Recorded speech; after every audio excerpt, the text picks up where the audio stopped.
It's on video? Mm-hmm.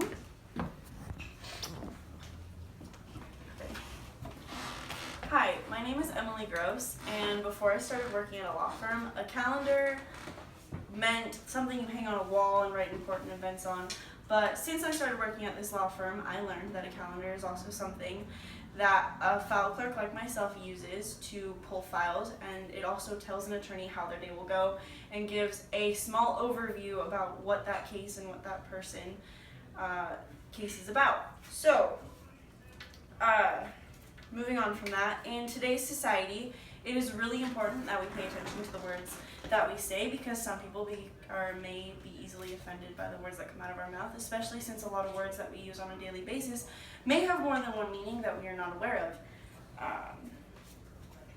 And this misunderstanding can cause a lot of problems, especially if you are higher up, such as a president, which is why it is really important to have an understanding that some words may have more than one meaning. In this presentation, I will be explaining what an equivocal word is, some examples of equivocal words, and why it is important that we understand why these words are so important. So first off, what are equivocal words? So equivocal words have a couple different definitions, and so I decided to pull from both our course textbook and a dictionary to get a full range of definitions so that I can understand and tell you guys what this word is. So from our course textbook, Essential Communication, it states that it is language with more than one likely interpretation, and then goes on to explain how it also depends on somebody's culture. It then gives some examples of different scenarios where it could be misunderstood, such as a nurse telling her patient that he doesn't need something anymore, and he took it as he was dying when really he was going home. So this kind of still left me wondering, like, okay, it's kind of giving me some examples, but I still don't know what this word means. So I looked at the new Merriam-Webster dictionary, and it stated that it is having two or more possible meanings, and it's not easily understood or explained. So this definition gives a little bit more detail, but it still kind of leaves me wondering, like, how can a word have more than two meanings? And this brings us back to elementary school. We learned about homophones and homonyms and a bunch of other grammar and English rules that we don't really think about anymore. So to start off, a homophone is two words that sound the same but have two completely different meanings. So what words can you guys think of that follow this rule? Right and right. Good. So like to the right, and what is right and wrong. Good. All right, so there are also more difficult words, such as chaste, as in you're chasing somebody, and chaste, as in you're saving yourself, or chords and chords. Chords, something you could have around your neck, or chords in a song, or shoot and shoot. Shoot as in like a laundry chute, or shoot as in you shoot a gun. And it's kind of mind-blowing how all these words have different meanings when they all sound the same.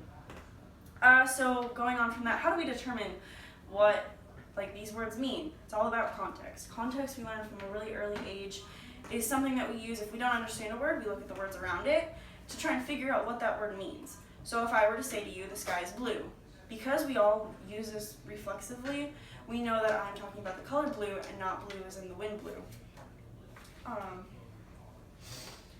So this is why, like, if you're walking past a conversation and you only catch a few words, you could take that and you might be offended by what that person is saying, or take a word out of context, which is why understanding context is really important.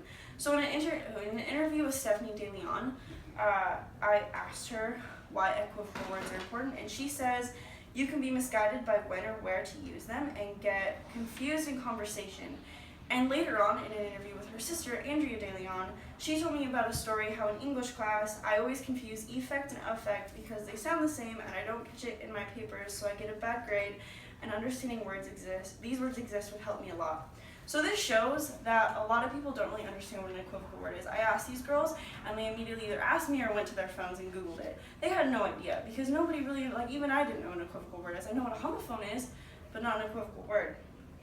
So this just goes to show how understanding this is not very widely known, and also kind of gives you a better appreciation of context, about taking context and taking into account about what people are saying.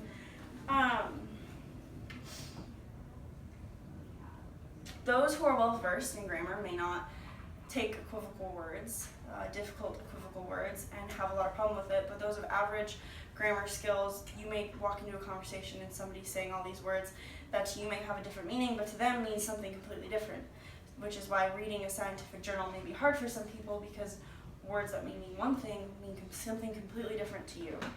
And this is also taken into account in a newspaper article from Australia's The Morning Bulletin. A horse trainer stated how his horse had kicked the bucket, and everybody started freaking out because this horse the day before was completely healthy, everything was fine, nobody really understood, and it ended up being that the horse had actually kicked a bucket in its stall. The horse was still alive, but to everybody else, saying kicked the bucket means that somebody had died. This kind of relates back to the textbook's definition of what an equivocal word is, and it all is about culture. Australia's culture is different than ours, it's different than Europe's, is different than Africa's. And so all this being said, equivocal words are a really important part of society and how we communicate with each other as a whole. And it is really important that we speak with care and really understand the words that we are using. And that you should always be ready to possibly educate somebody about what you're saying and about what an equivocal word is. And I hope you guys learned something from this today because I certainly did. And it's really cool discovering how a language we all thought we knew so well has so many different parts.